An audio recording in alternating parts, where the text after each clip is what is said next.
Okay, normally I say something along the lines of I'm going to try and keep it brief. I rarely do, even when I say that. I'm not even going to try and keep this one brief. I just know what I want to cover and what I want to say. It's going to kind of fucking go on.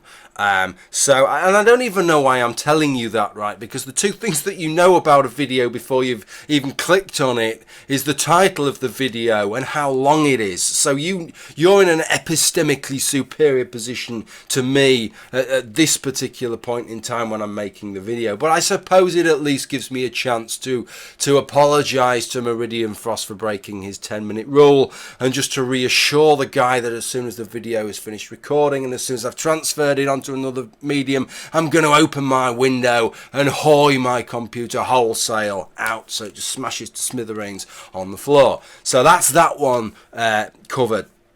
Just a little tip before I get started with the introduction, and then before I get started properly, to say just a little tip for anybody interested in video blogging, because this is the second time that I've tried to make this video. Make sure when you start recording that your microphone isn't over the other fucking side of the room, because what you will find is that the sound is very, very faint when you do that. Make sure the microphone is near your computer or your camera. Just a little tip there before you start.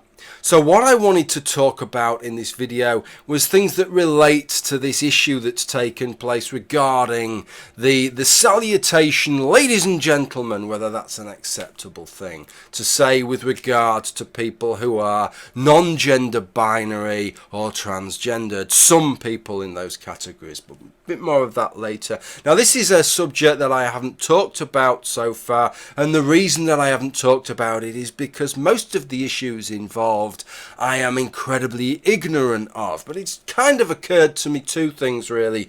One is that that level of magnificent ignorance has never stopped me talking about anything else in the past, and I did think I ought to say that before any fucker else did, just really to stop you having the enjoyment of throwing that one at me, I suppose. But the other thing is that this, for good or ill,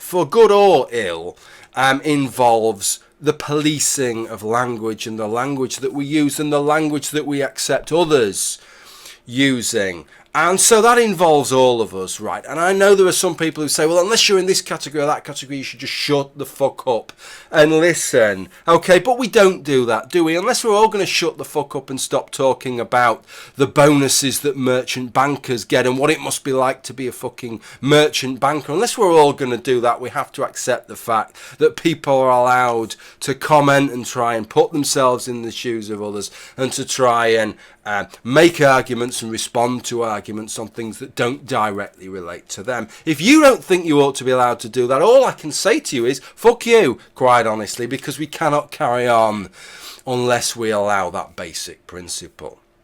So what I wanted to talk about, what I don't want to do is to get into the specifics of gender, non-binaryism and transgender categorizations or whatever, because I don't know anything about those. The first thing that I want to just say, because I watched the Peach's latest video and she does clearly know a great deal more about these things than I do, is that even somebody like the Peach admitted that all these different categories, it's still a bit of an issue as to know what category, what categories, what labels apply. And as she correctly points out, it's more of an issue with the labels than with reality, right? It's trying to make reality fit labels. The point that I wanted to make with regard to that is that I don't think that's in any way specific just to this issue, but it's a kind of language-wide, it's a global situation regarding things that concern humans and personhood, but regarding the whole rest of the world in many ways, in that life and most of the things we experience exist on a continuum.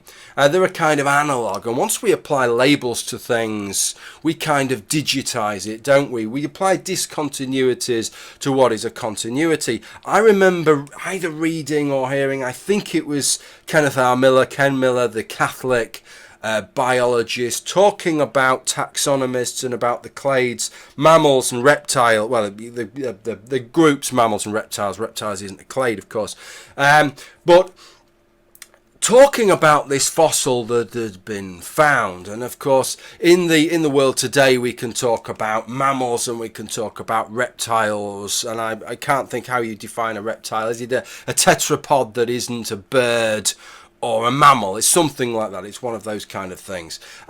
So do you class them as a mammal, or do you class them as a reptile? But then as we started looking back, because of course evolutionary history doesn't have these discontinuities in it, that became a bit of a problem, and we started to talk about mammal-like reptiles and reptile-like mammals. And he was talking about this find and how these taxonomists are up in arms as to whether this is a mammal-like reptile or a reptile-like mammal. And that is the point. However many more terms we come up with, we can sort of divvy the scales up a little bit more, but we still end up with discontinuities between one another. And I think that's just a feature of language. And hell, that's just between two things, mammals and reptiles, when you're talking about human sexuality, human gender, or whatever. And quite clearly the spectra extend not just in one dimension but in many different dimensions.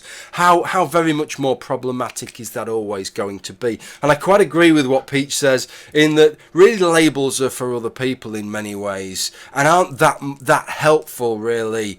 You're a lot better describing what you actually are rather than applying labels to yourself. I quite agree with that. What I wanted to do, the bulk of what I wanted to talk about in this ramble video, is about this whole term ladies and gentlemen, and with reference particularly to a comment that I read from somebody called Lady Danielle Zana, which was a reply to Peach's video. And Lady Danielle Zana said, "The speaker did not use the term ladies and gentlemen as a show of..." I tell you what, before I do that, because there are going to be people, it's just occurred to me, people watching this video that haven't a fucking clue what the hell I am talking about. So maybe I should just try and sum the situation up, which is this. This is what had happened. There was a lecture, and the lecturer addressed the group with the, most people would think, quite mundane salutation, ladies and gentlemen. And somebody objected to that because it excluded a group of people. Now, if you're not familiar with all this discussion, I know what you'll be thinking. Yes, I know the group of people you're talking about. You're talking about that 20% of society that is under the age of 16. You're talking about children. He should have said, or she should have said, ladies and gentlemen, boys and girls, or something along those lines. They've excluded 20% of the population, but that is not what we're talking about. We're not interested in that 20% of the population. What we're talking about is that group of people, that group of transgendered people or non-binary people, the subset of those who do not identify as a lady or a gentleman, or as a man and a woman. That's what we're talking about. Not all people in those groups, because I said I wouldn't comment on transgendered people. What I do know is, and this doesn't apply to all people in that group, is that the very reason, the very bedrock of some people's transgender identity is that they identify themselves as a lady, as a woman, but they are not genetically female, or that society doesn't see them as a woman, or vice versa, right, in terms of being a man. So that being a lady or being a gentleman is intrinsic to what they see their identity as. So we're not talking about all people within those categories. And what we're also talking about, I tried to get a handle on the numbers here, and you'll see why that's important in a few minutes. And I tried to find a variety of sources, because I thought, do you know what, I've only ever met, as far as I know, one trans person, which is perhaps quite shocking to a lot of people, that I've only met one that I know, but then I don't live in London or Birmingham or somewhere like that. I live in quite a rural county, a town, and the town that I'm from is only about 120,000 people, a little bit out the way, so it tends not to have perhaps the same diversity that you would get in some of the big cities, right? But I thought, what is the actual numbers involved here? And the best one that I could find, one of them says about 1 in 10,000, one of them is about 1 1 in a couple of hundred. The best one that I could see that have done the best research there in the UK, it's probably about 1 in 1,000 people we're talking about that would identify as transgendered. So if you then take a subset of those who would have an issue with ladies and gentlemen because they don't regard themselves as fitting in either of these categories, what we are talking about is quite a small number of people, I would propose. And that's really quite significant to what we're going to move on to in a minute. But this is what has been said then. So this was the situation. The speaker had used the term ladies and gentlemen. Somebody had objected to that and said, I feel excluded by the use of this term. It doesn't include my gender identity. I don't know if they said what kind of salutation that they would prefer. And that in itself kind of leads to some kind of problems. I think exactly what you do plump for, especially in an audience that's a very mixed audience. They're not all your friends, they're not all your colleagues, and they're mixed in lots of different ways. I don't know. I'd probably just kind of grunt at people from now on. That's probably the best thing to do, because that's going to just piss everybody off equally well. But that's kind of the situation that was there, and there's lots of different discussions that have taken place as a result of that. I don't want to deal with some of those discussions because I don't find them that interesting. What I find interesting is it an acceptable term to use, and why would we use that kind of term? And this is what Lady Danielle Zana is concerned with. Why would we use that kind of term, and what do we imply by that? Perhaps, or subconsciously, what effect is that having, and for why? And this is what she said. The speaker did not use the term ladies and gentlemen as a show of respect. It is a term of social indoctrination, and it does assume everyone participates in the gender binary, when in truth it is not the case. People are born the way they are. I don't know that people are necessarily born the way they are. I think it's a little bit more complicated than that. But I know what she's getting at, right? You can't just decide your gender identity, and I understand that. And then Sequester Zone replied to that. I love how all these plebs, I'll put my hand on my pleb, are nitpicking at your use of the word indoctrination. Indoctrination is how culture is passed from one generation to the next. Yeah, I don't really have a problem with that use of the term indoctrination, although indoctrination is a very coloured term, isn't it? It's a little bit like the term discrimination. People say discrimination is a bad thing. If you're going to employ somebody, don't discriminate. But of course, if you take the term discriminate in the broader sense of the term, in the term that the word really means, right? If you want to look up what the word really fucking means, then if you want to employ somebody and have a process, then you have to discriminate, because the opposite of that would be to have an indiscriminate process. But the problem is that normally when we talk about discrimination, we assume that the listener understands that what we mean is in a more specific sense. It means discriminate against characteristics that we shouldn't be discriminating on. And it's the same with the word indoctrination. Yes, technically I think Sequester Zone is right there. Indoctrination probably is how culture is passed from one generation to the next. But when we use the term indoctrination, we generally mean, we're colouring the term, aren't we? And what we're referring to is the ways in which culture is passed from one generation to the next, or the ways in which people are influenced in ways that we think are undesirable specifically. And so that has to be taken into account, I think, when you assess a word like that. But I'm not that interested really in that. I don't really particularly want to argue about that. What I want to argue about is, she said, well, it's not used as a term of respect. It's used as a term of social indoctrination, and it does assume everyone participates in the gender binary. So this is what I want to talk about. Does it really assume that everybody participates in the gender binary?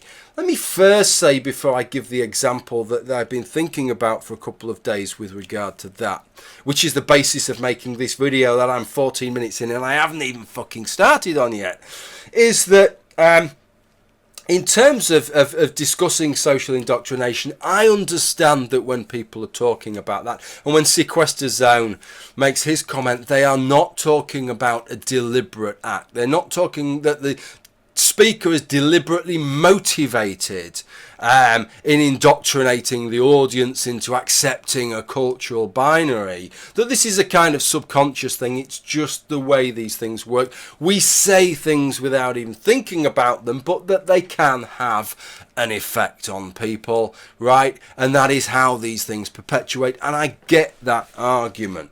What I don't get is that that is what is happening here, and I don't get it that it assumes everyone participates in the gender binary. Of course, it could be, right?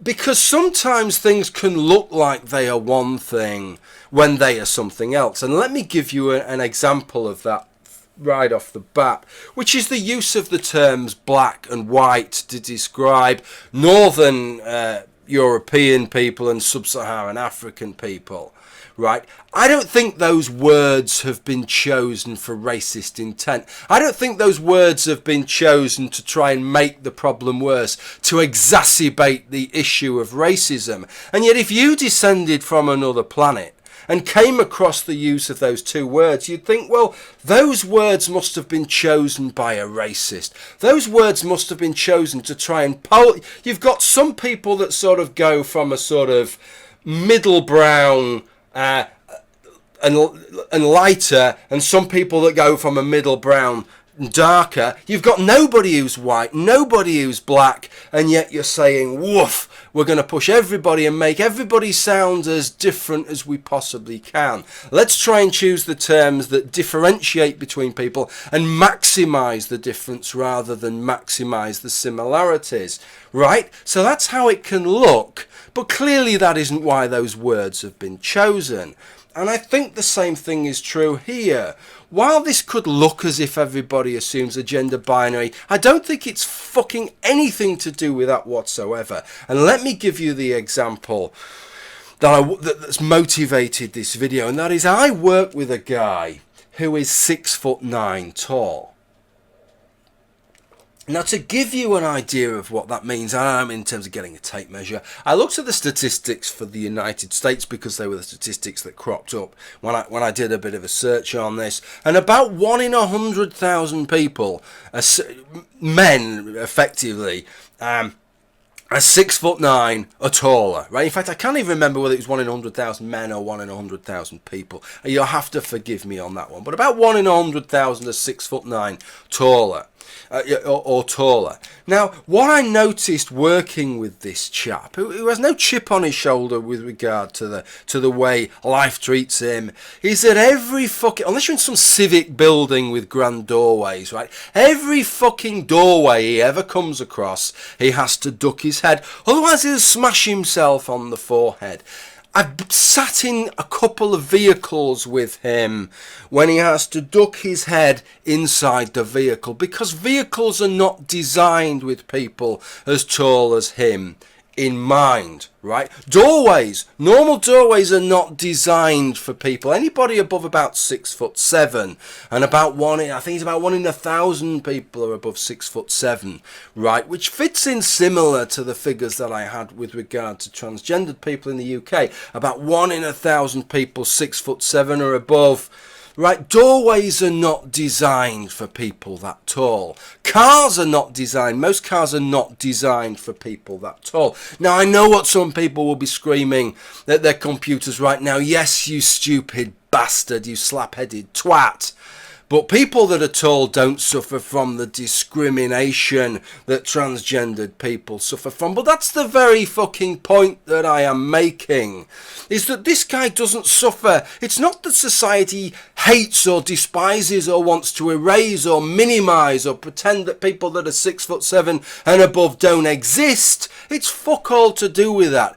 It's just that the things, when we construct things, whether we're constructing a door, right, or whether we're constructing a car, or whether we're constructing a sentence or a salutation that's going to open an address to a group of people, what we do is we don't try and do it into some kind of legal language that's going to make sure that absolutely every base is possibly covered. We cater for the majority. If we're quite empathic in the way that we are and quite sensitive, we try and incorporate quite a large majority. But the fact is, it's still going to miss some people out. It misses my friend out all the fucking time. Life misses him out all the time. It deals him a pretty shit hand in designing things without taking him into account.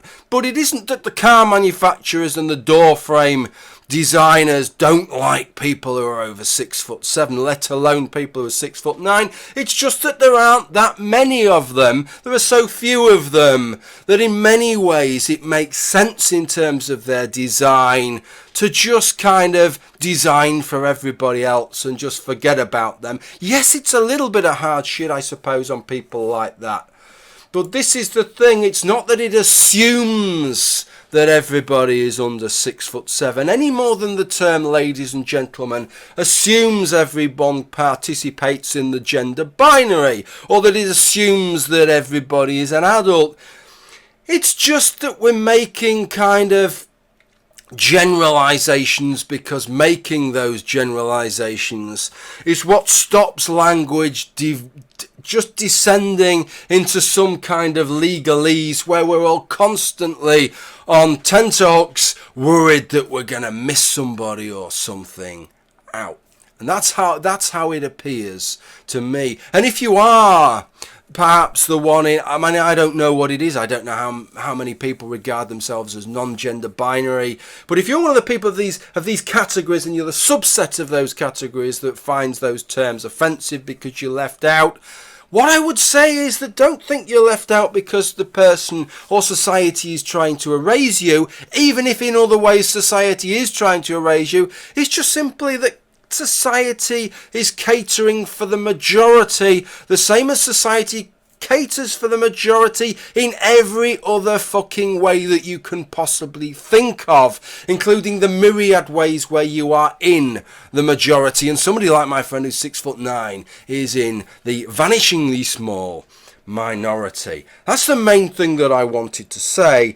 The last thing that so if you're really bored at this point, you can stop watching. The last thing that I wanted was a little bit of an anecdote.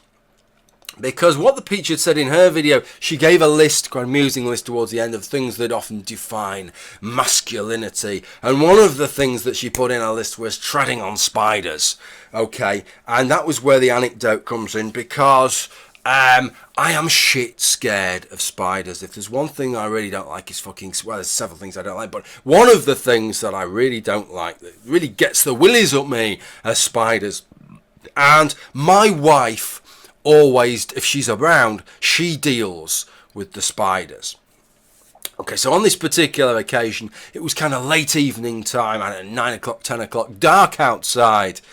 I go into the kitchen, there's this fucking great spider on the floor. And I say fucking great spider on the floor. I live in the UK where the fucking apex predator is the badger. Okay, so, you know, we're not talking tarantula size, but we're talking kind of leg span of this. Right, serious beastie that scuttles at about 50 fucking miles an hour.